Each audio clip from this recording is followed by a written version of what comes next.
Récemment, certaines polémiques ont eu lieu sur les réseaux sociaux en lien avec la psychologie dite islamique musulmane.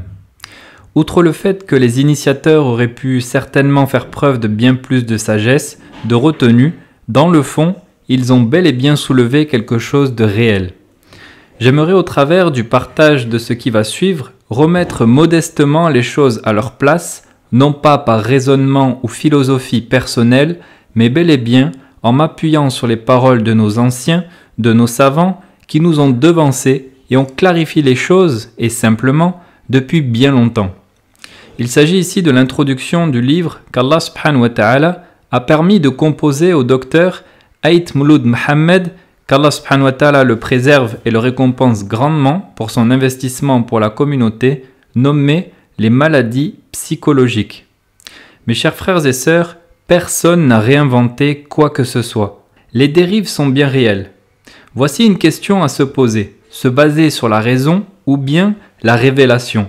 Un savant part des textes pour arriver aux conclusions. Bon nombre d'intellectuels, de philosophes ou plus légèrement des personnes qui auraient été trompées ou s'étant trompées elles-mêmes et ayant trompé les autres partent de leurs propres conclusions et vont tenter de faire corroborer les textes.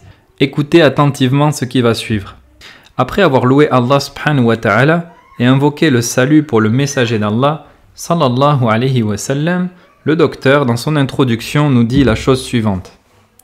L'étude de la nature humaine, de ses penchants et de son interaction avec autrui fait depuis toujours l'objet de convoitises et a contribué à l'élaboration de la science de l'âme, ilmun nefs, ou, dans sa dénomination moderne, la psychologie.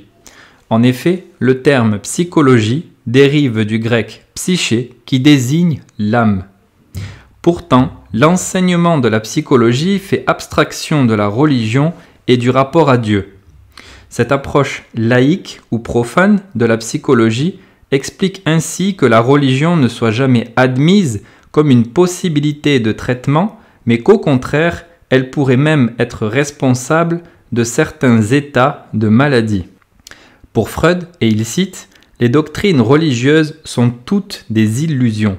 Quelques-unes d'entre elles sont si invraisemblables, tellement en contradiction avec ce que nous avons appris, avec tant de peine, sur la réalité de l'univers, que l'on peut les comparer en tenant compte, comme il convient des différences psychologiques, aux idées délirantes, ou encore, la religion serait la névrose obsessionnelle, universelle de l'humanité. » Le docteur poursuit en ces termes, en bannissant tout soutien à la spiritualité de l'individu, la psychologie profane limite de manière drastique ses possibilités de compréhension de l'individu, mais aussi son champ d'expertise et de traitement. Dès lors, des questions existentielles telles que l'origine de la création de l'homme, la raison de sa présence sur Terre ou encore l'existence d'une vie après la mort ne trouvent pas de réponse. Afin de remédier à ce non-sens, certains penseurs musulmans ont tenté d'élaborer une psychologie fidèle à son aspiration première avec une approche plus holistique de l'individu, donc en considérant l'individu comme un tout dans laquelle la spiritualité aurait toute sa place. Néanmoins, lorsque l'on se penche sur ce qui est décrit comme étant la psychologie musulmane ou la psychologie islamique, on retrouve des contradictions manifestes avec la législation divine. Rappelons que la plupart des penseurs et philosophes des sociétés musulmanes, tels que Ibn Sina, Ar-Razi, Ibn Khaldun et d'autres, ont fondé leurs pensées sur les enseignements des figures de la Grèce antique et en particulier Aristote. Parmi quelques caractéristiques de leurs idées, imprégnées de la pensée aristotélienne et en opposition avec le dogme islamique, on note le principe de tabula rasa. Il s'agit de considérer que l'être humain se façonne exclusivement par l'éducation et l'expérience. Sa nature est donc vierge, c'est-à-dire qu'au commencement de sa vie, il ne penche vers aucune voie. Ceci est en contradiction avec le principe de la nature originelle, el-fitra, sur laquelle Allah subhanahu wa ta'ala a façonné chaque individu, le prédisposant à l'adoration exclusive de son Seigneur.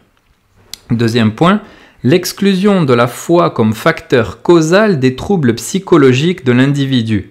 Ainsi, l'élévation ou la diminution de la foi n'interfère pas avec l'équilibre psychique de l'individu.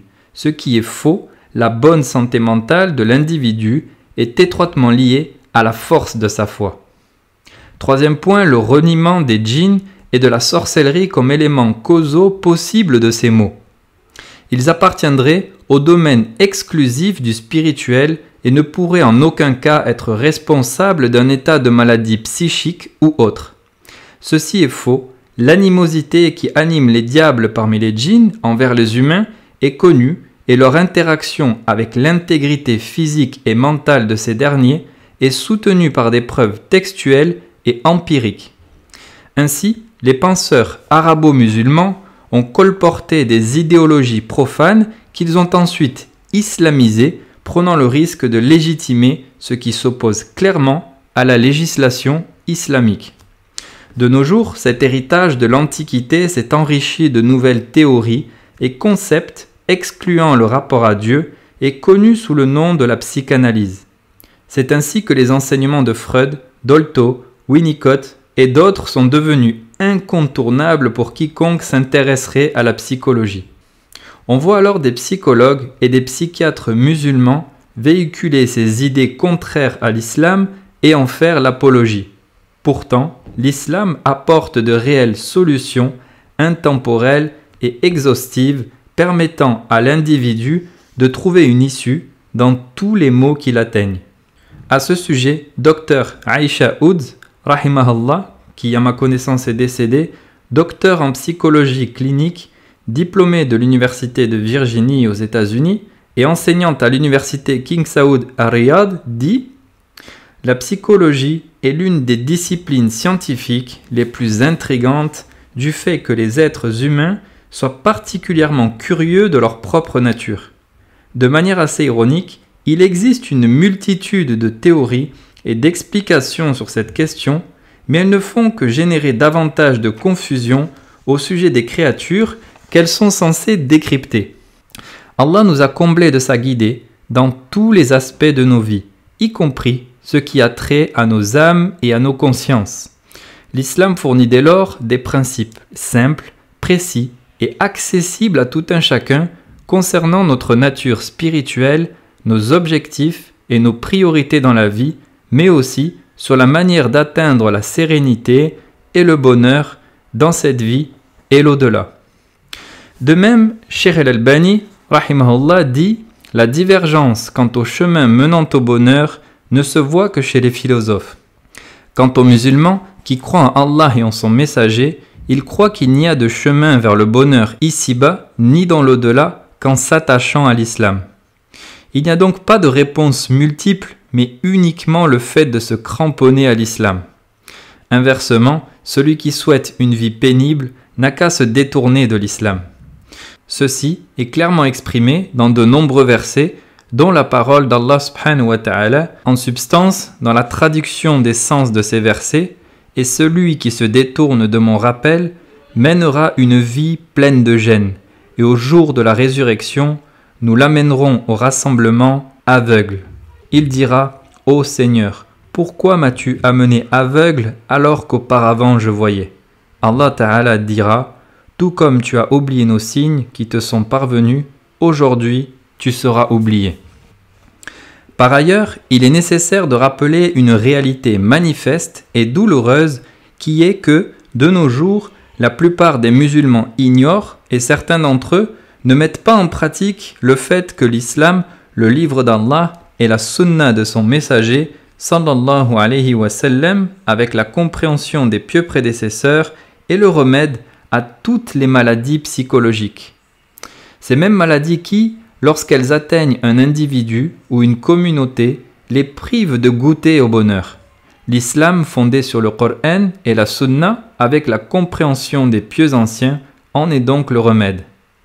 Mais je tiens à préciser que de nombreux concepts étrangers se sont introduits au sein de ce remède et, sans dire qu'ils l'ont totalement corrompu, je dirais qu'ils ont au minimum réduit son pouvoir de guérison.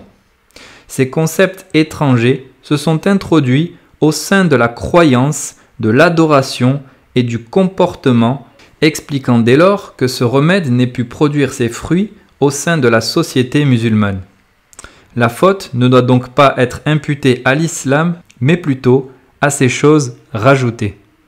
Finalement, ce type de questionnement concernant les voies menant au bonheur ne se voit que dans les universités qui ne sont pas spécialisées dans l'étude de la science islamique, ou plutôt qui ne donnent pas d'importance à l'étude de l'islam, mais s'intéressent davantage à l'étude de la philosophie et de la laïcité.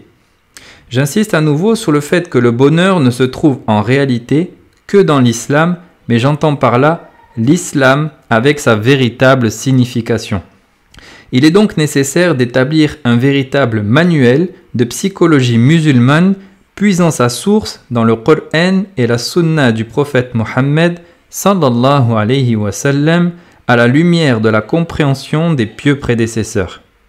Ceci permettra de former non pas des praticiens adeptes d'une psychologie islamisée, mais de véritables spécialistes en psychologie et psychothérapie musulmane. Cet ouvrage, dit le docteur, Hafizahullah, n'a toutefois pas la prétention d'être ce manuel de référence, mais il a pour but d'en ériger les bases afin d'aider les gens communs à prendre conscience de la singularité de la nature humaine et de permettre aux professionnels de santé musulmans investis sur la question de la psychologie d'épurer leurs connaissances et leurs croyances. Après un rappel de la situation en France au sujet des maladies psychologiques, nous nous intéresserons à déchiffrer la nature humaine, ses constituants, ses aspirations et les éléments extrinsèques interagissant avec elle. Puis, nous proposerons des moyens clairs et efficaces pour se défaire de ces troubles par la grâce d'Allah subhanahu wa ta'ala. J'implore Allah subhanahu wa ta'ala qu'il bénisse ce travail et que celui-ci puisse profiter à tous et à toutes car il est omnipotent. Qu'Allah subhanahu wa ta'ala nous fasse profiter de ces quelques mots.